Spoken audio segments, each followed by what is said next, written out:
আপনার টিকিটও ঠিক থাকবে, প্যাসেঞ্জাররা ঠিক মতো যেতে পারবে এবং এই মাদক মুক্ত থাকবে। মাননীয় প্রধানমন্ত্রী নির্দেশ ক্রমে এই অভিযানগুলো হচ্ছে। এই 16 বছরে কোনো শৃঙ্খলা ছিল না। গাড়ি থাকবে, 3টা গাড়ির প্যাসেঞ্জার চলে যাবে, তার গাড়ি আবার 3টা এসে লাগবে। এই জায়গায় তো কাউন্টারের কোনো অভাব নাই এবং জায়গারও কোনো অভাব নাই। আমরা চাই টার্মিনালের ভিতরে এইভাবে পরিত্যক্ত থাকলে এই জায়গায় ছিনতাই, তারপরে মলমপাটি, ব্যাগ টানাটানি, মাদক সব কিছু এখানে হচ্ছে। আর যদি এই কাউন্টারগুলো ভিতরে চলে যায়, আপনার টিকিটও ঠিক থাকবে, প্যাসেঞ্জাররা ঠিক মতো যেতে পারবে।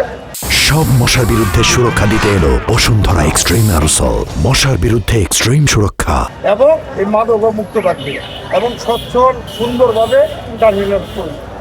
এই অভিযানটা আমরা যেহেতু মাননীয় প্রধানমন্ত্রী নির্দেশ ক্রমে এই অভিযানগুলো হচ্ছে, আমরা মনে করি এটা খুবই ভালো এবং এটা করতে পারলে আমি মনে করি যে সে আমার 91 সনের মতো ফিরে যাবে জায়গায়, সে আগের জায়গায় চলে যাবে।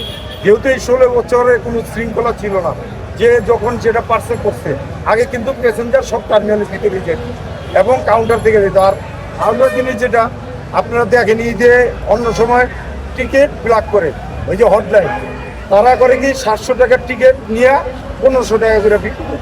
এই জিনিসটা কিন্তু টার্মিনালের উপরে এসে পড়ে, যারা নেতা তাদের উপরে আসে। এই জিনিসটার থেকেও বিরত থাকবে প্যাসেঞ্জাররা। 700 টাকা যেটা বিআরটিএর ভাড়া সেটাই তারা নিয়ে গাড়িতে উঠতে পারবে এবং কাউন্টার থেকে টিকিট নেবে, কাউন্টারের সাথে গাড়ি থাকবে, ওখানেই কোনো ঝামেলা হইবে না।